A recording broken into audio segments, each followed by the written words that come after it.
2장 우리 1절부터 12절까지 읽고요. 그래도 우리 성탄일인데 우리 성탄 찬양도 하나 부르고 말씀 전했으면 좋겠습니다. 자, 2장 1절부터 12절 제가 좀 빠르게 읽어가겠습니다. 헤롯 왕 때에 예수께서 유대 베들레헴에서 나심에 동방으로부터 박사들이 예루살렘에 이르러 말하되 유대인을 왕이라 나시니가 어디 계시냐? 우리가 동방에서 그의 별을 보고 그에게 경배하러 왔노라 하니 헤롯 왕과 온 예루살렘이 듣고 소동한지라. 왕이 모든 대제사장과 백성의 서기관들을 모아 그리스도가 어디서 나겠느냐 물으니 이르되 유대 베들레헴이오니 이는 선지자도 이렇게 기록된 바. 또 유대 땅 베들레헴에 너는 유대 고을 중에 가장 작지 아니하도다. 내게서 한 다스리는 자가 나와서 내 백성 이스라엘의 목자가 되리라 하였음이니라. 이 헤롯이 가만히 박사들을 불러 별이 나타난 때를 자세히 묻고 베들레헴으로 보내매 이르되 가서 아기에 대하여 자세히 알아보고 찾거든 내게 구하여 나도 가서 그에게 경배하게 하라. 박사들이 왕의 말을 듣고 갈새 동방에서 보던 그 별이 문득 앞서 인도하여 가다가 아기 있는 곳 위에 머물러 서 있는지라. 그들이 별을 보고 매우 크게 기뻐하고 기뻐하더라. 11절 다 같이 읽을까요? 집에 들어가 아기와 그의 어머니 마리아가 함께 있는 것을 보고 엎드려 아기께 경배하고 보배압을 열어 황금과 유향과 모략을 예물로 드리니라. 그들은 꿈에 헤롯에게 돌아가지 말라 지시함을 받아 다른 길로 고개 돌아가니라. 아멘.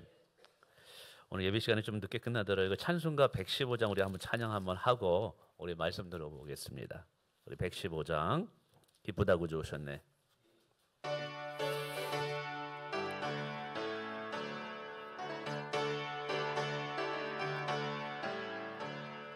기쁘다 구주 오셨네. 만백성 맞으러 온 교회여 다 일어나 다 찬양하여라 다 찬양하여라 다 찬양하여라. 그새 주 탄생했으니 다 찬양하여라. 이 세상의 만물들아 다 화답하여라 다 화답하여라 다 화답하여라. 온 세상 죄를 사하려 주 예수 오셨네. 죄와 슬픔 몰아내고 다 구원하시네 다 구원하시네 다 구원하시네. 은혜와 진리 되신 주 다 주관하시니 만국 백성 그 주 앞에 다 경배하여라 다 경배하여라 다 경배하여라. 아멘. 할렐루야. 이래서 우리가 찬송가를 가져다녀야 됩니다. 이게 우리 옆에 분과 인사하겠습니다. 메리 크리스마스. 예, 메리 크리스마스입니다. 메리 크리스마스. 예. 우리가 이제 성탄절 맞이해서 보니까 화이트 크리스마스가 될 것 같아요. 아침에 일찍 일어났더니 눈이 소복게 쌓여가지고 좀 미끄럽 수는 있지만 또 기분이 참 새롭습니다. 우리가 성탄절마다 메리 크리스마스라는 인사를 하는데 의외로 이 메리 크리스마스의 의미를 모르고 인사를 하시는 분들이 계셔요. 우리가 이 메리 크리스마스라는 것은 좀 합성어입니다. 메리라는 것은 우리가 알듯이 즐거운, 행복한, 기쁜 형용사입니다. 크리스마스를 수식하는 형용사이고요. 이제 크리스마스라는 뜻은 두 가지 합성어인데 하나는 그리스도라는 예수님을 칭하는 호칭과 마스라는 게 뭐냐면 셀러브레이션 또는 예배입니다. 그러니까 이게 뭐냐면 합성하면 즐겁게 예수 그리스도를 예배합시다 이런 뜻이에요. 아셨어요? 근데 믿지 않는 자들도 잘 몰라서 메리 크리스마스, 메리 크리스마스 이렇게 합니다. 또는 예수 그리스도의 탄생을 기뻐하는 축제가 되세요라는 의미예요. 우리 옆에 분과 다시 한번 그 의미를 알았으니까 우리가 즐겁게 예수 그리스도를 예배합시다. 이게 메리 크리스마스인데 인사하겠습니다. 메리 크리스마스. 예, 반갑습니다. 메리 크리스마스입니다. 이 말은 성탄일의 주인공은 산타 할아버지가 아니라는 거죠. 근데 온통 매스컴은 산타 이야기만 하고 있습니다. 그런데 어제 헐버트 선교사님의 이야기가 공영방송 KBS에서 방송되는 거 보고 깜짝 놀랐어요. 정권이 좀 바뀌긴 한 모양이구나 생각이 들어서 이 정권의 대통령이 누가 되느냐에 따라서 그 전 대통령은 카톨릭 신자여서 신분 얘기에 대한 이야기를 굉장히 많이 성탄절에 신부들 얘기만 막 나왔거든요. 이 대통령이 좀 교회를 다니셔서 그런지 이제 선교사님 얘기가 나와서 좀 새로웠습니다만 이런 성탄일의 주인공은 산타가 아니라 예수님이에요. 또 성탄일은 예수님을 경배하는 날이지 부어라 마셔라 즐기는 시간이 아니에요. 성탄일에 야 오래간만에 친구들 만났으니까 자 어디 회식 자리 참 좋더라. 야 모이자. 그래서 동창 모임이라 아니면 뭐 연말에 친구 모임 회식 자리에 모이면서 여러분 즐기기 위해서 성탄일이 있는 게 아니에요. 세상 사람들은 영의 눈이 뜨지 않아서 잘 몰라서 그렇지만 오늘 믿는 저와 여러분은 달라야 될 줄 믿습니다. 여러분 성탄일은요. 예수님이 왜 이 땅에 오셨는지 아니 하나님께서 예수님을 왜 이 땅에 보내셨는지를 분명히 기억하고 깨닫고 그 진리가 우리 안에 들어오게 되면 우리는 삼위일체 하나님을 찬양할 할 수밖에 없어요. 그래서 하나님을 예배하는 날이라는 것이죠. 오늘 본문에서도 가장 중요한 핵심적인 이야기는 저 동방 즉 페르시아에 있는 하늘의 별을 연구하는 학자들이 하나님의 특별한 계시를 받아서 예수님이 베들레헴에 태어난다는 것을 알고 별을 따라서 이 땅에 하나님께서 그리스도를 보내신다, 메시아를 보신다는 걸 알고 그 앞에 와서 경배하는 내용입니다. 근데 경배할 때 빈손으로 오지 아니었어요. 빈손으로 오지 하지 않고 보배합을 열어서 그 안에 있는 세 가지 예물을 드리면서 하나님 앞에 예수님 앞에 예배를 드립니다. 첫 번째가 황금, 두 번째가 유향, 세 번째가 모략이라는 거예요. 그러면 여러분 이 세 가지가 이 땅에 아기 예수로 오신 우리의 구원자 예수님께 드리는 최고의 선물이 되는 거거든요. 그럼 이 선물을 이 동방 박사들이 그냥 우연하게 자기의 생각에 맞춰서 예물을 준비했을까요? 그렇지 않아요. 성경의 모든 이야기는 예수님께 초점이 되어 있습니다.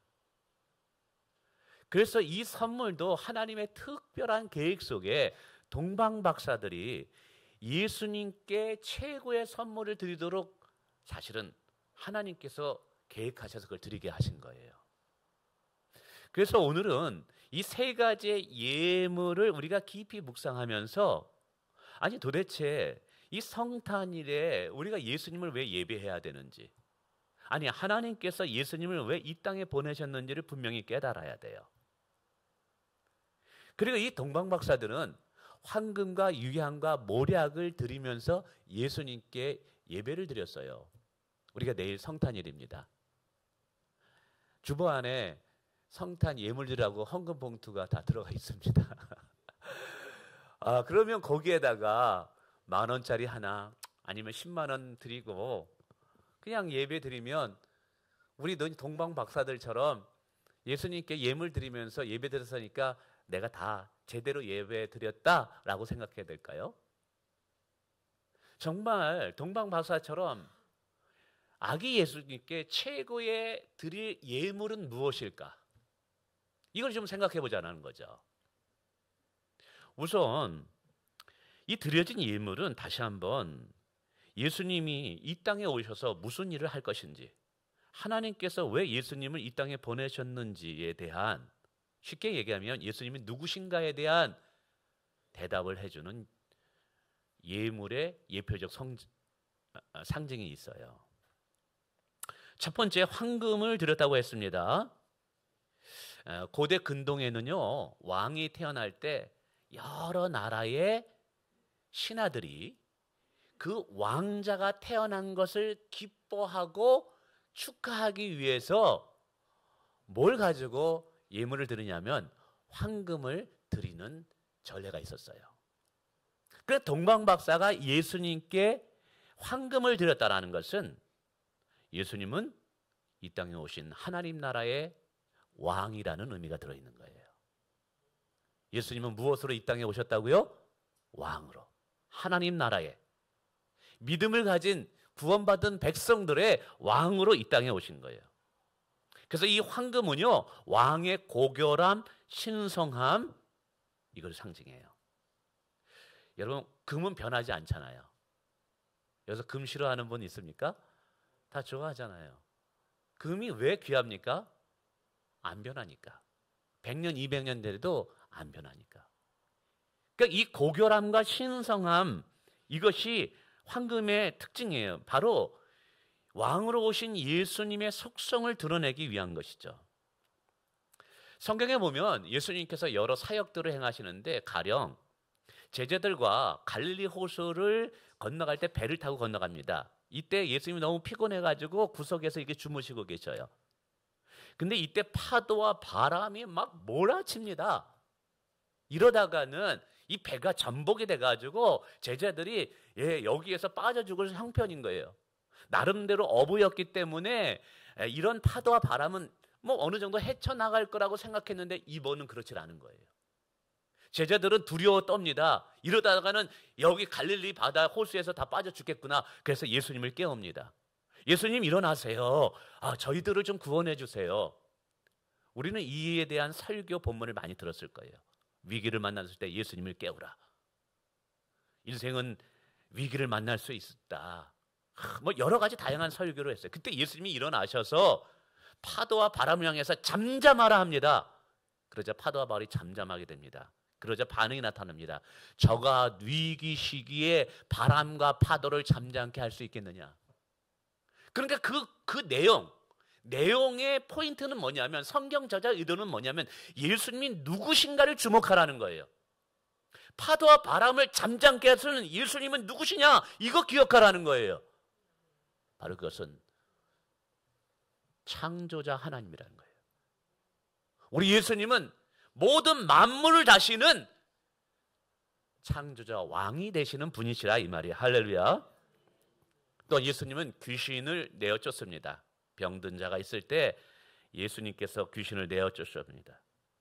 귀신들이 예수님만 가면 벌벌 떱니다. 그리고 귀신을 내어쫓아 많은 귀신 들린 자들이 와가지고 예수님 앞에 고쳐달라고 이야기합니다. 예수님이 한마디 말씀하시자 귀신들은 다 떠나가게 됩니다. 여러분, 이 사건을 성경에 기록한 이유가 뭘까요? 여러 가지가 있지만, 다양한 각도로 해석할지만 가장 중요한 키포인트는 뭐냐면 예수님은 귀신의 영역까지 다스릴 수 있는 왕이시라는 거예요. 귀신도 그 앞에 무릎을 꿇는 영적인 세계의 왕이라는 거예요. 예수님은 이 땅에서뿐만 아니라 모든 만물을 다스리는 뿐만 아니라 보이지 않는 영적인 신령한 세계에서도 예수님은 만왕의 왕이시라는 것을 보여주시는 거예요. 예수님이 이 땅에 왕으로 오셨어요. 십자가에 죽으셨지만 사망과 죽음이 예수님을 무덤 속에 가두어 놓을 수 없었어요. 3일 만에 다시 살아나셨어요. 부활의 주가 되십니다. 근데 이 사건을 통해서 오늘 성경이 우리에게 또 가르쳐 주는 게 뭐냐면, 예수님은 사망과 생명까지 이기실 수 있는 왕이라는 거예요. 왕위는 권세를 가지고 있는 자입니다. 세상의 왕은 모든 걸 샀어요. 진시 황제를 보세요. 그가 가진 권력으로 모든 것을 했어요. 그러나 그가 정복할 수 없는 것 하나, 죽음의 문제예요. 그래서 불로초를 구했지만 결국 일찍 죽습니다. 근데 예수님은 사망과 죽음을 이기심으로 말미암아 생명의 왕이 되고 생명의 주가 되신 것을 오늘 우리에게 보여주시는 거예요. 여러분, 오늘 황금을 드렸다는 것은 예수님이 우리에게 이런 왕으로 오셨다라는 것이죠. 여러분, 예수님은 우리의 충성을 받으실 대상이 돼요. 예수는 우리의 왕이기 때문에 우리의 헌신을 받으실 대상이 되십니다. 이거 아셔야 돼요. 뭐 예수님은 친구다, 뭐 다양하게 표현할 수 있어요. 그러나 오늘 성탄절에 오신 아기 예수 그리스도는 우리의 순종과 우리의 충성과 우리의 헌신을 받으셔야만 되는, 우리가 누구에게 충성하나요? 우리가 누구에게 순종하나요? 우리 주 예수 그리스도인 줄 믿습니다.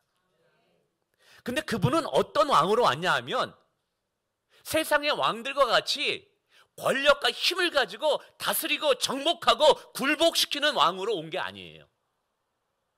그는 겸손한 왕으로 비천한 곳에 내려오셨어요. 예루살렘에 입성해야 되는데 백마를 타고 예루살렘에 입성한 게 아니에요. 어린 나귀를 타고 겸손한 왕으로 낮아지는 모습으로 오셨다라는 거예요. 왕이 더러운 제자들의, 신하들의 발을 씻기고 있다 이 말이에요. 여러분, 어떤 왕이 더러운 제자들과 신하들의 발을 씻기는 왕이 어디 있어요? 여러분, 태국에 혹시 무슨 왕이 이렇게 등장하는 사진 본 적 있나요? 지금도 거기는, 태국 같은 경우는 이 왕 제도가 있어가지고요, 이 궁중에 보면 왕이 의자가 앉아 있고요, 신하들은 의자가 없어요. 어떻게 하는지 아세요? 다 무릎 꿇고 머리 조아리면서 그 앞에 다 있어요. 왕이 지나가면 왕 발에다가 다 입 맞춘다니까요. 왕이 지나가면 바짝 엎드려야 돼요. 세상에 어떤 왕이 보잘것없는 신하들의 발을 씻기는 왕이 어디 있어요? 근데 예수님은 그렇게 오셨어요. 우리 이거 기억하셔야 돼요. 예수님은 우리의 경배와 찬양을 받으시는 왕인데, 근데 그분이 지금 어디에 와 계시고 어디에 가 계시느냐? 그분은 낮은 자리에 계셔요. 겸손한 자리에 계셔요. 섬김의 자리에 있어요. 우리가 진정으로 예수 그리스도를 나의 왕으로 섬긴다면 우리는 그 왕이 있는 곳으로 내려가야 돼요. 그분이 계신 곳은 섬김의 자리, 겸손의 자리예요. 근데 종종 신앙생활 하다 보면 이런 분들이 있어요. 너무나 인정받으려고 하고 있어요. 너무나 대접받으려고 하고 있어요. 알아주지 않으면 섭섭해해요. 아니, 내가 이 교회 다닌 지 얼마나 됐는데, 내가 장로인데 말이야, 내가 목사인데 말이야, 내 말을 왜 안 들어? 장로를 우습게 알고 있어? 그걸 가지고 막 짓누르려고 해요.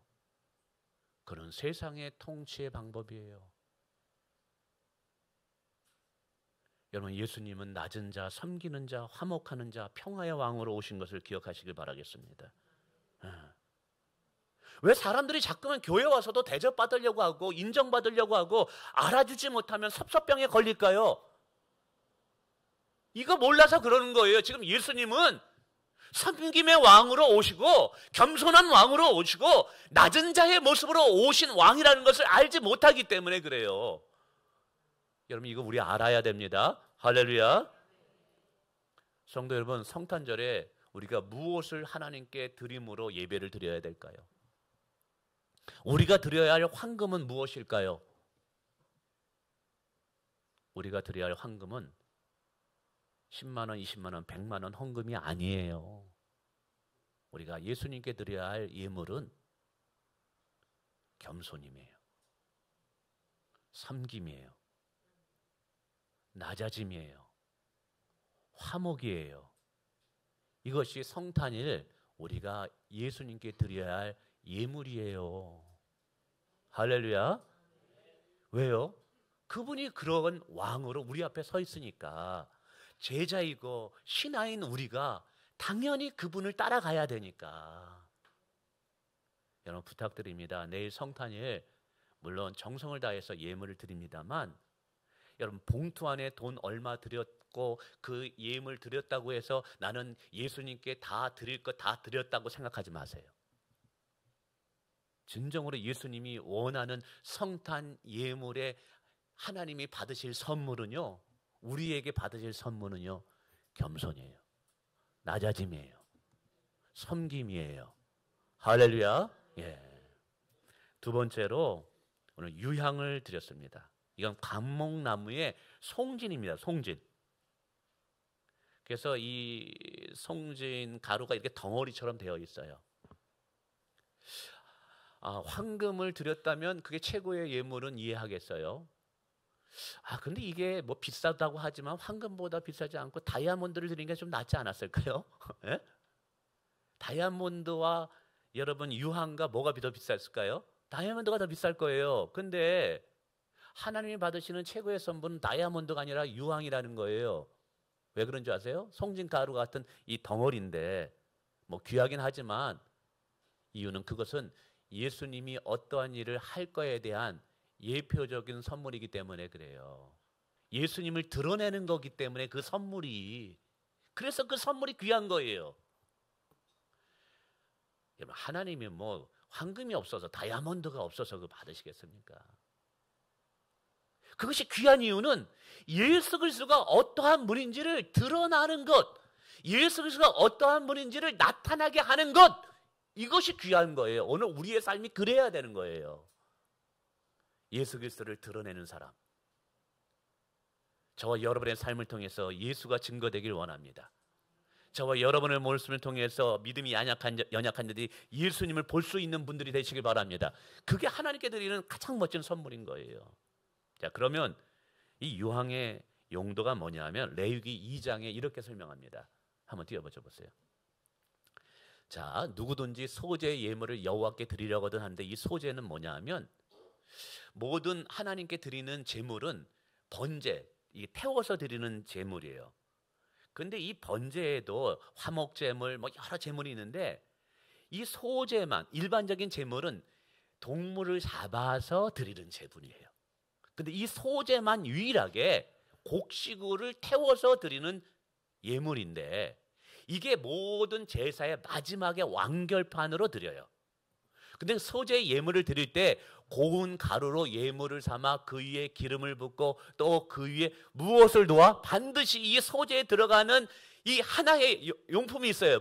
물질이 있어요. 그게 뭐예요? 유황. 2절 띄워주세요. 아론의 자손 제사장들에게 가져갈 것이요 제사장 그 고운 고루 한 움큼과 기름과 그 무엇을? 유황. 오늘 동방박사가 드린 유황을 가져다가 기념물로 그 제단 위에 불사를 지니 이는 화제라. 그러니까 이게 소제라 할지라도 불을 태워서 하기 때문에 화제가 되는 거예요. 근데 이게 뭐냐면 여호와께서 향기로운 뭐라? 냄새라는 거예요. 이런 거죠. 이제 성전에서 죄를 용서함 받고 하나님의 은혜와 은총을 입기 위해서 반드시 제물을 드려야 돼요. 근데 제물은 양이나 염소나 소를 잡아서 드리는 거거든요.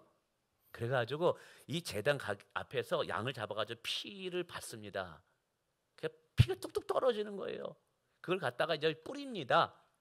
그러면 온통 피냄새로 가득 찬 거예요. 온 그 성전 안이 우리가 생각하는 것처럼 깨끗하거나 거룩하지 않아요. 그리고 피가 덕지덕지 몇 층으로 막 이렇게 쌓여 있는 거예요. 돼지 잡을 때 옆에 가보신 적 있으세요? 소자 냄새 어떻습니까?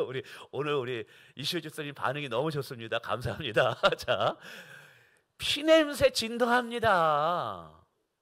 그러니까 이 성전이 거룩한 것이 마치 피냄새로 가득하니까. 근데 이게 참 인간이 피 아니면 제사함이 없기 때문에 이런 건데, 근데 마지막으로 완결판으로 소제를 드릴 때 그때 뭐를 넣냐면 유황을 넣어요.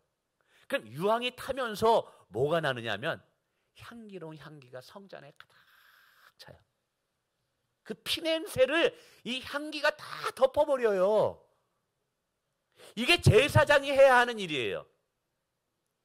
근데 이 향기가 뭐냐 하면 계시록 5장에 보면 기도래요. 기도. 향기가 뭐라고요? 기도래요, 기도. 그러므로 오늘 동방박살이 유황을 드렸다라는 것은 예수님이 어떠한 역할을 하냐면 오늘 우리를 위해서 자신의 몸을 던져 태움으로 하나님 앞에 기도하는 중보 기도자 대제사장의 역할을 할 것을 예언한 거예요. 예수님은 자신의 몸을 유황과 같이 태워버린 거예요. 우리는 하나님 앞에 나갈 수 없는 썩은 냄새인 거예요. 오늘 향수 뿌리고 오신 분 계시나요? 있죠. 저도 가끔씩 이제 음식 먹고 식당에서 냄새가 배니까 여기 사무실에다 향수를 갖다 놓고 뿌립니다. 그게 이제 냄새를 감추는 거죠. 근데 사람들 눈에야, 사람들의 이 코에야 이 향수 뿌리면 그게 참 좋다. 근데 여러분, 하나님의 불꽃 같은 눈동자로 우리의 안에 있는 더러움을 사람이 만든 향기로, 향수로 가릴 수 있을까요? 못 가려요. 우리는 하나님 앞에 나갈 때 썩은 냄새가 진동하는 자들이에요. 우리는 부패하고 부패한 것이 사람의 마음이라고 그랬어요. 근데 예수님이 자신의 삶을 태운 거예요. 자신의 몸을 향유처럼 태운 거예요. 그래서 우리 안에 썩은 냄새를 하나님 앞에 향기 나는 냄새로 바꾸신 거예요. 예수님이 자신을 태움으로. 근데 이 유황은 태우지 아니하면 이 향기가 나질 않는다는 거예요. 놀랍지 않습니까? 이거를 하나님의 계시적인 놀라운 섭리 가운데 동방박사가 이거를 알고 드린 거예요. 여러분, 유황보다 다이아몬드가 더 비싸요. 그런데도 불구하고 유황이 왜 예수님께 최고의 선물이 되느냐? 예수님이 우리를 위해서 어떠한 일을 하실 것인가를 보여주었기 때문에 그런 거예요. 여러분, 혹시 요즘 기도하는데 하나님, 내가 너무 더러워서, 너무 죄인이라서 감히 하나님 앞에 나갈 수가 없어요. 내가 기도한들 나의 기도가 무슨 향기가 되겠냐 이 말이에요. 근데 걱정하지 마세요. 예수님이 여러분의 기도를 가장 아름다운 향기로 바꾸실 거예요. 할렐루야. 근데 이 일이 어떻게 가능해졌냔 말이에요. 자신의 몸을 십자가에 버리시고 태우심으로 가능했다 이 말이에요. 저는 이것을 보면서 예수님의 사랑이 놀랍지 않습니까? 그래서 오늘 이 성탄일에 우리가 동방박사처럼 예수님께 우리가 드려야 할 유황의 선물이 뭘까 생각해 봤어요. 그래서 예수님께서 우리를 사랑하신 것처럼 우리가 예수님을 사랑하는 거예요. 예수님 사랑합시다. 예배 드릴 때 예수님을 사랑하는 마음으로 우리 예수님을 예배합시다. 그 예수님을 사랑하는 그 마음이 하나님께서 받으시는 최고의 예물이 될 것인 줄 믿습니다. 할렐루야. 네. 생각해 보세요. 뭐 예물 얼마를 드린다 한들 거기에 우리의 사랑의 마음이 들어있지 않는다면, 우리가 찬양을 하는데 예수님을 사랑하는 마음이 들어있지 않는다면, 오늘 우리가 예배를 드리는데 예수님을 사랑하는 마음이 그 안에 들어있지 않는다면 오늘 우리의 예배가 하나님 앞에 무슨 의미가 있겠어요?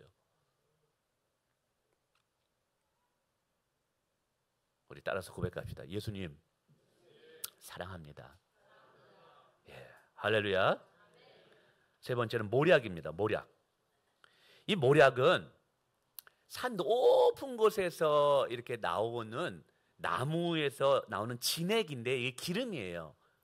여러분 설악산 대청봉 아마 올라가 보면 알겠지만 거기는 나무가 바람을 맞아가지고 다 조그매요. 그리고 이게 그 바람을 견디기 위해서 뿌리가 깊이 내리고 나무 두께가 얼마나 두꺼운지 흔들리지 않기 위해서. 근데 아주 조그매요. 모략나무가 그래요. 산 높은 곳에 있어요. 비바람을. 근데 이제 이때 막 비바람에 의해서 나무가 꺾이면서 상처를 나면 그 상처난 그 틈을 타고 진액이 흘러나와요.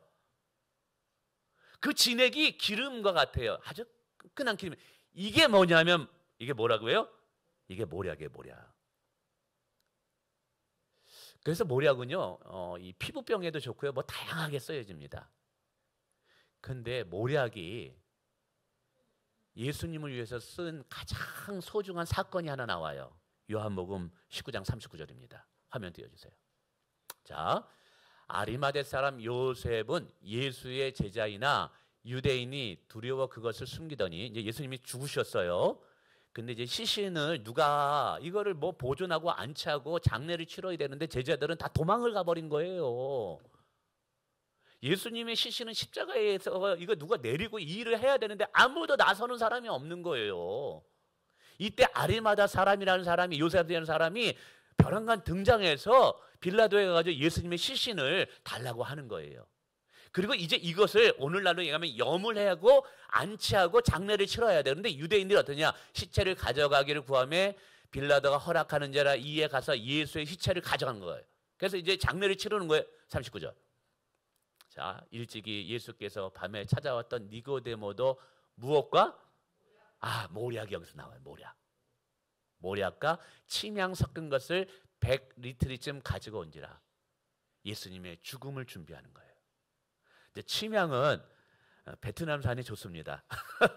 베트남에 가면 이 침향이 요즘 한약 그 누구야 이경재부 한의상이 침향 그 침향이에요 이게.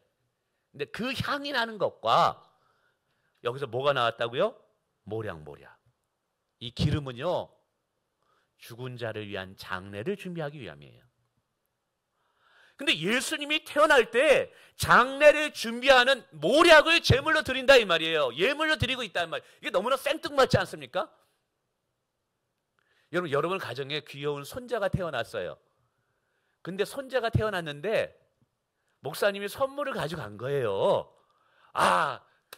아이 탄생해서 그것도 몇 대 독자를 태어났는데 목사님이 너무나 귀하다고 선물을 가져갔는데 그 선물이 장례용품인 거야. 그럼 어떻게 하시겠어요? 이게 말이 되는 거예요? 그런데 그 예물이 하나님이 준비한 최고의 예물인 거예요. 왜 그럴까요? 예수님의 십자가의 죽음을 예표하는 선물이었기 때문에 그런 거예요. 이 모략이라는 것은 예수님이 이 땅에 오셔서 우리의 구원자로 십자가에 못 박혀 죽으심으로 우리의 죄를 씻어주기 위한 예수님의 피를 상징하는 거예요. 여러분 우리의 죄가 어떻게 씻김을 받습니까? 인간의 선함이나 덕행을 쌓음으로 우리의 죄는 사라지지 않아요. 하이타이로 막 모르겠어요. 저는 이제 하이타이가 옛날 어릴 때부터 하이타이 그래가지고 우리 어머님이 하이타이 가져와라. 하이타이로 우리의 죄를 씻는다고 해서 우리 죄가 씻겨지나요? 우리의 죄를 씻을 수 있는 것은 예수의 보혈밖에 없어요. 바로 그 보혈이 오늘 모략을 상징하는 거예요.